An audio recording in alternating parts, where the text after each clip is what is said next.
Selamat datang di channel ini. Video kali ini kita membahas terkait dengan masih ada saja Pemda yang merekrut dan mengangkat honorer baru. Jadi bagaimana sebenarnya komitmen untuk mengangkat honorer menjadi ASN P3K. Rencana kebijakan pengangkatan menjadi P3K ini kembali diragukan oleh karena memang Pemda masih banyak yang merekrut para tenaga honorer yang baru. Informasi selengkapnya ditonton secara lengkap video ini. Rekan-rekan, komitmen pemerintah mengangkat honorer menjadi P3K makin diragukan. Ini lantaran tidak ada daya hentak dari pemerintah pusat. Ketika Pemda tidak mengusulkan formasi P3K 2024, pemerintah pusat tidak berkutik dengan alasan otonomi daerah. Selain itu, pemerintah pusat juga sampai dengan bulan Juni ini belum ada tanda-tanda menerbitkan peraturan pemerintah tentang manajemen aparatur sipil negara.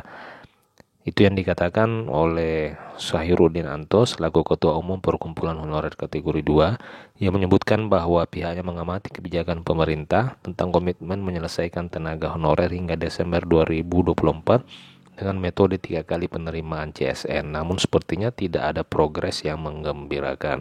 Ia sangat meragukan komitmen pemerintah karena hingga saat ini belum ada tanda-tanda akan dibuka penerimaan P3K untuk tahap pertama karena saat ini sudah awal Juni. Kemudian rekan-rekan sekalian, di saat rekrutmen P3K belum dibuka, Pemda di sisi lain malah merekrut tenaga honorer baru. Padahal sudah sangat jelas ada larangan merekrut honorer atau istilah lainnya.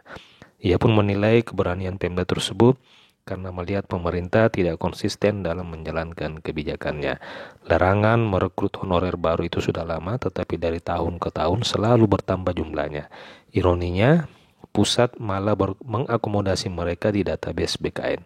Tidak heran ketika database BKN 2022 diterbitkan, honorer baru masih bermunculan karena Pemda yakin akan diakomodir kembali oleh pemerintahan yang baru.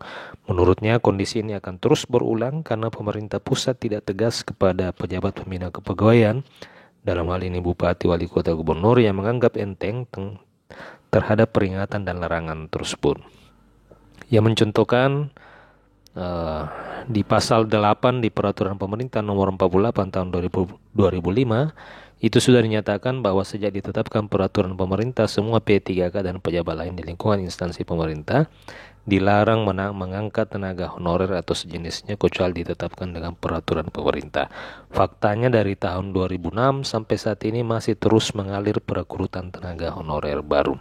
Contoh lain adalah Surat Mendagri Nomor 814 Tahun 2013 tentang penegasan larangan perekrutan honorer yang ditujukan kepada gubernur, bupati, dan wali kota. Ini menggambarkan bahwa hukum di negeri ini tidak berlaku mutlak karena pelanggaran terhadap peraturan tidak mendapatkan sanksi sehingga kesewenang-wenangan pun terjadi di seluruh daerah khususnya perekrutan tenaga honorer. Bagaimana tanggapan rekan-rekan? Apakah memang setuju dengan apa yang dikatakan oleh koordinator honorer kedua ini? Artinya memang ada larangan merekrut tenaga honorer, akan tetapi tidak ada penegasan jika ada Pemda mengangkat tenaga honorer.